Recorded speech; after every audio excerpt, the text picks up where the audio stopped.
Ethan Miller and Anaya Singh, two strangers from opposite worlds, were never meant to meet, yet their connection would spiral into one of the most chilling love scams of the decade, ending with a young man's body buried in the Dubai desert and a trail of lies that stunned the world.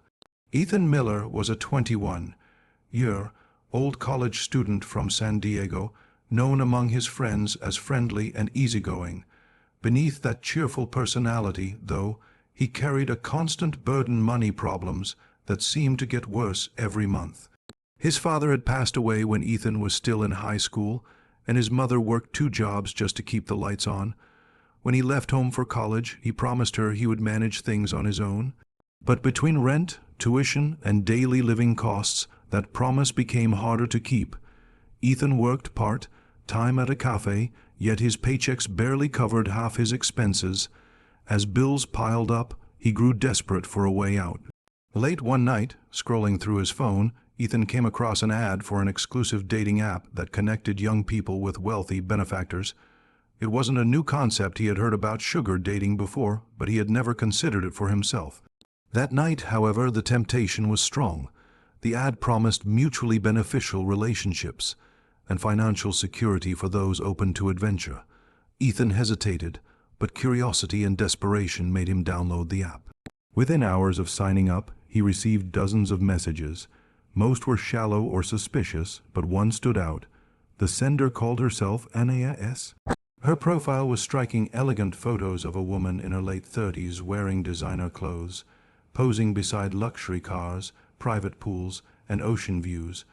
Her description said she was an Indian businesswoman living between Dubai and London, looking for someone trustworthy, mature, and open-minded. There was something magnetic about her words. She didn't sound like the others. Their first chat lasted for hours. Anaya was charming, confident, and seemed genuinely interested in Ethan's life. She asked about his studies, his ambitions, and his struggles, offering advice and encouragement. When Ethan admitted he was struggling financially, she told him not to worry. She said she admired hardworking people like him, people who just needed a little push to reach their dreams. The next morning, he woke up to a notification, a money transfer from her. It wasn't much, but enough to cover his overdue bills. Days turned into weeks, and their conversations became more personal. Anaya started sending him expensive clothes, headphones, and gadgets. She told him she liked to spoil people who were loyal to her. Ethan, flattered and overwhelmed, convinced himself it was harmless. He told himself it was just friendship, a lucky connection that could help him breathe again. But deep down, he knew there was more to it. Anaya began to hint at meeting in person. She said she was visiting Dubai soon and wanted Ethan to join her for a few weeks. She painted a picture of paradise: 5-star hotels, sunny beaches, luxury malls, and the kind of life Ethan had only seen in movies. She promised to pay for everything: his ticket, stay, and even a new wardrobe. Ethan couldn't believe it. It felt unreal, like a dream he didn't deserve. His friends noticed he seemed happier but also distracted. He told them he was going on a business internship abroad, not wanting to admit the truth. His mother was proud, thinking her son had found an opportunity to grow. On the day of his flight, Ethan packed a small suitcase, tucked his phone into his pocket, and boarded the plane to Dubai, unaware that he was stepping into a world far more dangerous than he could imagine. The adventure that had begun with excitement and hope was quietly turning into a trap designed by someone who knew exactly how to exploit it. When Ethan arrived at Dubai International Airport, the city's golden lights stretched endlessly across the horizon. Everything looked larger than life: sleek buildings, spotless roads, and luxury cars gliding past under the desert sun. Standing among the crowd, he felt a mix of excitement and unease. He had never been this far from home, and the idea that someone he had only met online was waiting for him made his heart race. But when he saw Anaya waving at him near the arrival gate, dressed in a flowing white outfit and oversized sunglasses, his doubts faded for a moment. She looked poised and confident, her smile warm but unreadable. She greeted him as if they had known each other for years. Her perfume lingered in the air, and her voice carried authority. She led him to a sleek black car waiting outside, driven by a private chauffeur. As they moved through the city's highways, Ethan stared out of the window, mesmerized by the luxury surrounding him. Skyscrapers shimmered in the distance, and everything seemed too perfect to be real. Anaya spoke casually about business meetings, her connections with fashion brands, and her busy life. She told him she was glad he finally came, that she needed someone trustworthy like him by her side. Over the next few days, Anaya introduced Ethan to a life he could never have imagined. They stayed in a 5-star hotel overlooking the Persian Gulf, dined at high-end restaurants, and shopped in designer stores. She bought him expensive clothes and watches, insisting that he should look the part of a businessman. Ethan felt overwhelmed, but also fascinated by her world. He tried to convince himself that this was the start of something real, maybe even love. Anaya, meanwhile, became more affectionate, but her affection always came with conditions. She made him delete his social media accounts, saying privacy was important. She told him not to talk about her to anyone, not even his family. At first, Ethan thought she was just being careful, but soon her control grew unsettling. She began questioning him constantly: who he texted, what he did, and why he wanted to go out alone. She insisted on holding his passport for safety reasons, saying she didn't want him to lose it. Whenever he seemed unsure or nervous, she turned cold. She reminded him of everything she had done for him: the money, the gifts, the trip. Her words made him feel indebted, guilty for even thinking of leaving. One night, while they were having dinner in their hotel suite, Anaya's mood shifted. She accused him of being ungrateful and disloyal. Ethan sat in silence, realizing that he no longer recognized the woman in front of him. The warmth she once showed had vanished, replaced by a controlling, possessive energy that frightened him. Over the next week, Ethan began to feel trapped. He tried to contact his friends, but his phone was often taken away for charging or locked away. Every time he mentioned going home, Anaya changed the subject or threatened to end their relationship and take back everything. Ethan began to suspect there was more to her story than she had told him. The glamorous businesswoman seemed to have secret phone calls she took in private, meetings late at night, and unexplained absences that left him alone for hours. By the time Ethan realized he was in danger, it was already too late. Anaya had complete control over him financially, emotionally, and physically. The city that once dazzled him now felt like a prison, and the woman who had promised him love and luxury was slowly revealing her true face. What began as a dream vacation was quietly turning into a nightmare from which he could not escape. In the weeks following Ethan's arrival in Dubai, communication with his family became scarce. At first, his mother received short messages saying he was busy and everything was fine. But soon, those messages stopped altogether. Days turned into silence, and that silence stretched into weeks. His phone went straight to voicemail, his social media accounts were deactivated, and his email showed no new activity. His friends began to worry, remembering how secretive he had been about his internship. His mother, consumed by anxiety, contacted the authorities, reporting him missing. The U.S. Embassy in Dubai was notified, and local police began their investigation. The first clue came from hotel records. Ethan had checked out of the luxury hotel 2 weeks before the missing person report. When investigators pulled CCTV footage, they saw Ethan leaving the building late at night with Anaya Singh by his side. She was holding his arm, and he appeared uneasy, his expression tense. That was the last time he was seen alive. The next morning, Anaya returned alone. She walked through the hotel lobby, composed and calm, carrying a small suitcase. When questioned by authorities, Anaya claimed Ethan had stolen money from her and fled. She presented herself as the victim, insisting that she had helped him out of kindness, only to be betrayed.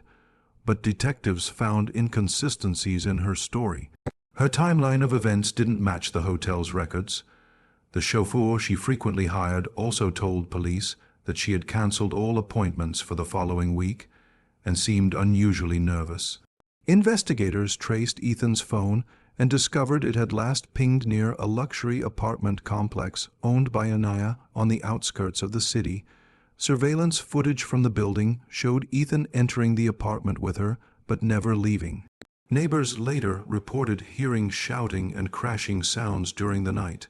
One witness mentioned seeing a car leaving the building's underground parking lot around 3:40 a.m., the same car registered in Anaya's name. As police continued digging, they uncovered more alarming information. Anaya's so-called fashion company was unregistered, and the addresses listed on her website didn't exist. The photographs of her staff were stock images taken from the internet.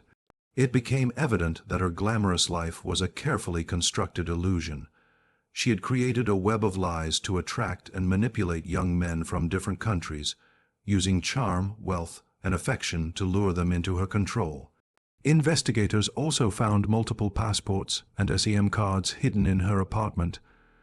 One of the passports belonged to a young man from Malaysia who had been reported missing a year earlier after traveling to meet a woman he met online. The discovery hinted at a disturbing pattern. Ethan's case was no longer a simple disappearance. It was part of something much larger and darker. Days later, police conducted a thorough search of Anaya's car and found traces of blood on the carpet beneath the seat. DNA tests were ordered immediately. Meanwhile, Anaya continued to maintain her innocence, claiming the evidence was being fabricated to destroy her reputation. But deep down, investigators knew they were closing in on something horrifying. Ethan's disappearance was no accident. He had walked into a trap carefully planned by someone who had done this before, someone who knew how to erase people without leaving a trace. As the investigation into Ethan's disappearance deepened, Dubai authorities began piecing together a timeline that exposed the cracks in Anaya Singh's carefully curated image. Her story of theft and betrayal no longer made sense, and the discovery of blood in her car forced detectives to treat the case as a possible homicide. Surveillance data revealed that Anaya's phone had been active in an isolated industrial area outside the city on the night Ethan vanished. The coordinates led investigators to a construction site that had been abandoned for years, surrounded by desert and debris. It was a place no one would visit unless they had something to hide. When police arrived at the site, they noticed tire marks that matched the pattern on Anaya's vehicle. Behind a pile of sand and discarded concrete slabs, officers found a shallow grave. Inside were burned remains wrapped in a torn hotel bedsheet. Scattered nearby were fragments of personal items, a silver chain, a wristwatch, and part of a passport cover. Forensic tests confirmed what everyone feared. The body belonged to Ethan Miller. His death was brutal. He had been struck in the head and then set on fire in an attempt to destroy evidence. The discovery sent shockwaves through both Dubai and the United States. Media outlets picked up the story, labeling it the Sugar Mommy murder. Ethan's family was informed through the embassy, and his mother collapsed upon hearing the news. For investigators, however, the discovery was only the beginning. They needed to know how deep Anaya's crimes went and whether she had accomplices. When police raided Anaya's luxury apartment, they found ledgers, multiple phones, and encrypted chat logs. The data painted a disturbing picture. For nearly 5 years, Anaya had used online dating platforms to target young men struggling financially. She would charm them, send them gifts, and invite them abroad under the pretense of love and partnership. Once they arrived, she would isolate them, gain control of their documents, and use their identities for financial fraud. Some victims were forced to transfer money, others to open offshore accounts. A few simply vanished. Interviews with witnesses revealed more unsettling patterns. A hotel staff member recalled cleaning bloodstains from a carpet in one of Anaya's suites months before Ethan's disappearance. A former driver told police that Anaya had paid him extra to dispose of damaged luggage in the desert. The fragments of testimony formed a chilling narrative, one of manipulation, greed, and violence. Investigators also discovered that Anaya's real name wasn't Anaya Singh. Her birth records in India identified her as Roshni Desmukh, a former event organizer from Mumbai who had been arrested in 2012 for fraud but fled before her trial. Under her new identity, she reinvented herself as a global businesswoman, using wealth and charm to conceal her criminal history. With overwhelming evidence mounting against her, authorities issued a warrant for her arrest. But Anaya had already sensed the tightening net. She liquidated her assets, withdrew large sums of cash, and booked a one-way flight to Thailand. She believed she could escape again, as she always had before. Yet this time her arrogance betrayed her. Airport surveillance caught her at the boarding gate just hours before departure. She was arrested without incident, calm and silent, as if she knew her story was far from over. When questioned, she denied killing Ethan, claiming he had attacked her and she acted in self-defense. But forensic evidence told another story, one of deliberate planning and cold execution. The woman who had presented herself as a loving, generous figure was finally unmasked as a calculating predator who had built her empire on lies, manipulation, and death. The truth behind Ethan's murder was finally exposed, but for his family, justice could never erase the horror of what she had done. Anaya Singh's arrest made international headlines within hours. The woman once seen as a glamorous entrepreneur was now exposed as a calculated predator with a history of deceit stretching across borders. When she was escorted through the airport in handcuffs, she kept her composure, her face expressionless beneath the cameras flashing around her. To the public, she appeared unbothered, even proud. Behind the scenes, investigators knew they were dealing with someone who had spent years perfecting manipulation and control traits that made her dangerous even in custody. During the trial, the courtroom was packed. Journalists from multiple countries covered every detail of the case, and Ethan's grieving mother sat silently in the front row, clutching a photograph of her son. The prosecution presented overwhelming evidence. The blood traces found in Anaya's car, the burned remains identified as Ethan, and the numerous financial documents connecting her to a network of scams and fake companies. Forensic analysts confirmed that Ethan's death had been intentional, not an accident or act of self-defense as Anaya claimed. The impact to his skull was consistent with a heavy blunt object, and the attempts to burn the body were deliberate efforts to conceal the crime. As testimony unfolded, more victims came forward. Men from the United States, Malaysia, the Philippines, and the United Kingdom shared eerily similar stories. Each had met Anaya online under a different alias. Each had been promised wealth or opportunity, and each had been used for money or forced into illegal financial activities. Most escaped before things turned violent, but their experiences revealed a pattern of psychological manipulation and control that had gone unnoticed for years. Despite the evidence, Anaya remained calm, offering vague smiles to the court and speaking only when absolutely necessary. Her defense team portrayed her as a misunderstood woman, a victim of her own loneliness, and argued that her wealth had made her an easy target for false accusations. But the jury saw through the facade. The data retrieved from her encrypted devices told the full story, detailed logs of money transfers, lists of potential victims, and notes describing emotional tactics to break resistance. The chilling precision in her methods erased any possibility of sympathy. When the verdict was announced, the courtroom fell silent. Anaya Singh was found guilty of murder, identity theft, and large-scale fraud. She was sentenced to life imprisonment without the possibility of parole. Even as the sentence was read, she showed no sign of emotion, no remorse for the lives she had destroyed. For her, it was simply another ending in a long series of deceptions. Ethan's family finally brought his remains home to California, where he was buried beside his father. The ceremony was small, attended by relatives, classmates, and neighbors who remembered him as kind, hardworking, and full of potential. His mother spoke quietly about how he had wanted to make life easier for her, never realizing that his desire for a better future would lead him into the hands of a predator. Months later, a true crime documentary titled *Love for Sale*, the Ethan Miller story aired online, chronicling his tragic journey from hope to horror. The film gained millions of views, sparking conversations about online exploitation, sugar scams, and the hidden dangers of digital relationships. Experts warned that behind the allure of luxury and affection often lurked manipulation and greed. Viewers were shocked to see how easily someone like Ethan, young, trusting, and struggling, could be drawn into a deadly trap. In the end, Ethan's story became more than a crime tale. It became a warning, a reminder that not all love comes from the heart, and that sometimes what shines the brightest hides the darkest truth. The world moved on, but for his family, the pain never faded.